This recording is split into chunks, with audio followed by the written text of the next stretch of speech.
Assalamualaikum warahmatullahi wabarakatuh. Selamat pagi anak-anak soleh-solehah kelas 5. Bagaimana kabarnya hari ini? Ustazah harap kalian semua berada dalam lindungan Allah SWT ya, dan sehat selalu. Hari ini bersama Ustazah Okta, kita akan belajar tema 9, yaitu benda-benda di sekitar kita. Lebih tepatnya subtema 1, yaitu benda tunggal dan campuran. Nah, tujuan pembelajaran hari ini adalah Ustazah harap kalian dapat menjelaskan mengenai garis lintang dan garis bujur suatu daerah, serta kalian juga dapat memahami kenampakan alam yang ada di Indonesia. Sudah siap belajar? Marilah kita persiapkan terlebih dahulu buku pulpen 5D-nya, serta alat tulis seperti buku tulis, pulpen, pensil, dan lain-lain. Sudah siap? Sebelumnya, marilah kita berdoa terlebih dahulu ya. A'udzubillahi minasyaitonirrajim. Bismillahirrahmanirrahim. Raditu billahi rabbah wa bil islami dina wa bi Muhammadin nabiyya wa rasulah. Rabbi zidni ilma warzuqni fahma. Amin. Nah, sudah siap belajar? Hari ini kita akan belajar mapel IPS. Pada pertemuan sebelumnya, kita sudah belajar mengenai kegiatan ekonomi serta manfaat dari suatu kegiatan ekonomi terhadap kesejahteraan rakyat Indonesia. Nah, pada hari ini kita akan belajar mengenai garis lintang dan garis bujur suatu daerah serta kenampakan alam yang ada di Indonesia. Sudah siap ya? Catatlah poin-poin penting yang ada di video ini ya. Nah, marilah kita masuk ke materi yang pertama, yaitu garis lintang dan garis bujur suatu daerah. Letak suatu wilayah dapat ditentukan dengan menggunakan letak astronomisnya. Sebelumnya, apa sih itu letak astronomis? Nah, letak astronomis adalah letak suatu wilayah berdasarkan garis bujur dan garis lintangnya pada peta. Nah, garis bujur sendiri yaitu garis khayal yang membentang secara vertikal atau dari atas ke bawah di atas permukaan bumi. Sedangkan garis lintang yaitu garis khayal yang membentang secara horizontal atau dari kiri ke kanan di atas permukaan bumi. Nah, coba dilihat gambarnya. Nah, garis lintang itu bisa kalian lihat seperti pada contoh. Dan garis bujur, nah coba lihat ya. Sampai sini sudah paham? Marilah kita lanjut ke materi selanjutnya. Nah, fungsi garis lintang dan garis bujur berbeda. Garis lintang berfungsi untuk menentukan perbedaan zona iklim di bumi. Contohnya seperti iklim tropis, subtropis, iklim sedang, dan iklim kutub atau dingin. Nah, sampai sini paham ya?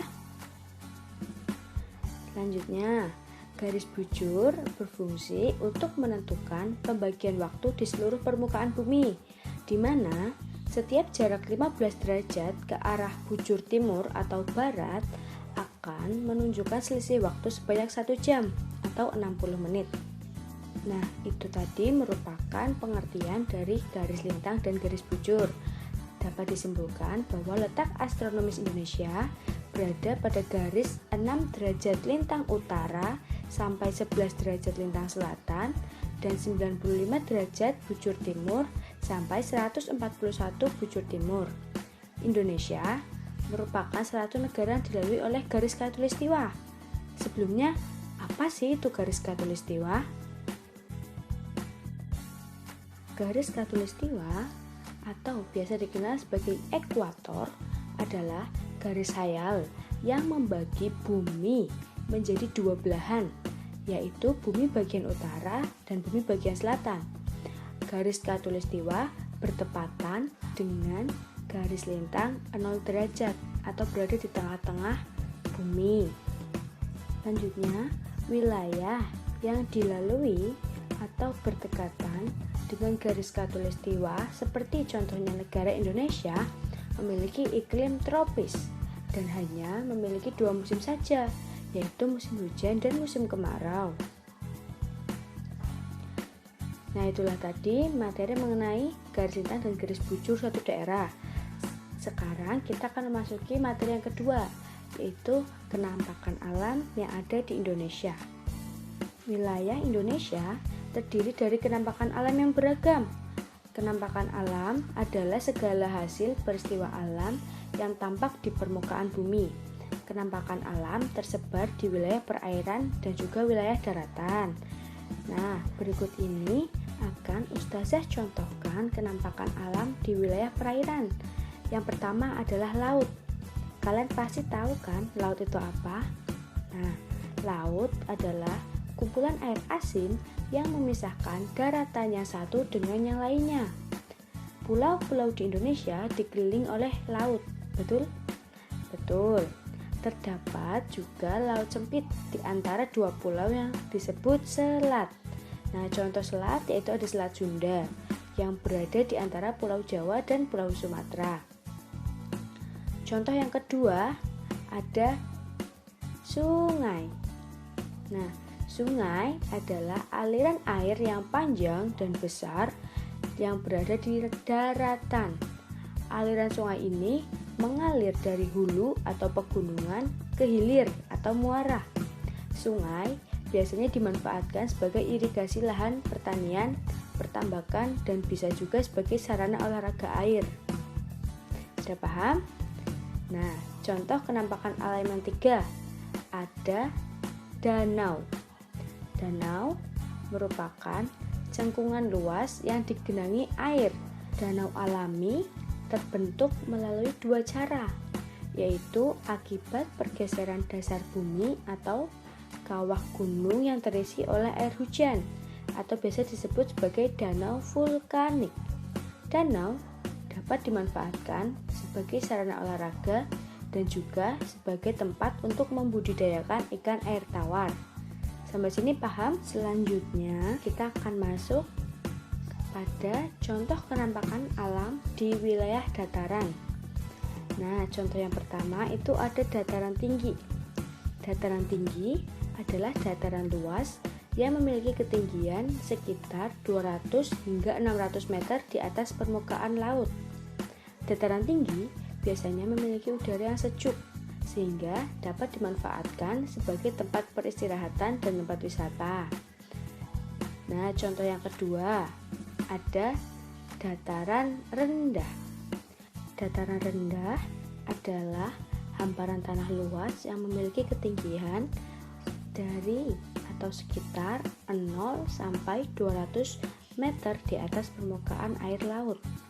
Dataran rendah memiliki ketinggian yang merata sehingga memudahkan masyarakat untuk beraktivitas, dan biasanya dataran rendah dimanfaatkan sebagai pusat kegiatan masyarakat. Nah, contoh kenampakan alam terakhir atau yang ketiga di wilayah daratan yaitu ada pantai. Pantai merupakan dataran yang berbatasan langsung dengan lautan. Pantai memiliki tanah yang landai dan berupa pasir. Akan tetapi, pantai juga ada yang berupa tebing terjal dan curam. Di Indonesia ini memiliki banyak wilayah pantai karena Indonesia merupakan negara kepulauan. Dan biasanya pantai dapat dimanfaatkan sebagai objek wisata, tambak garam, ataupun pelabuhan. Nah, sampai sini paham? Itulah tadi materi yang dapat Ustazah sampaikan pada hari ini ya. Ustazah harap kalian dapat memahami materi tadi dengan baik ya. Pada pembelajaran selanjutnya, kita akan belajar tema 9 subtema 2 yaitu benda dalam kegiatan ekonomi. Nah, sebelum itu kalian bisa belajar terlebih dahulu sebagai bekal. Kalian bisa membuka buku Pupena 5D halaman 131. Untuk menutup pembelajaran hari ini, marilah kita membaca hamdalah dan doa kafaratul majelis ya. Alhamdulillahirabbil alamin. Subhanakallahumma wa bihamdika Asyhadu an la ilaha illa anta astaghfiruka wa atubu ilaik. Cukup sekian yang dapat Ustazah sampaikan pada hari ini. Selamat belajar di rumah ya anak-anak. Ustazah harap kalian tetap semangat dan jaga kesehatan selalu ya. Ustazah meminta maaf apabila ada perkataan yang kurang berkenan. Wabillahi taufiq wal hidayah. Wassalamualaikum warahmatullahi wabarakatuh.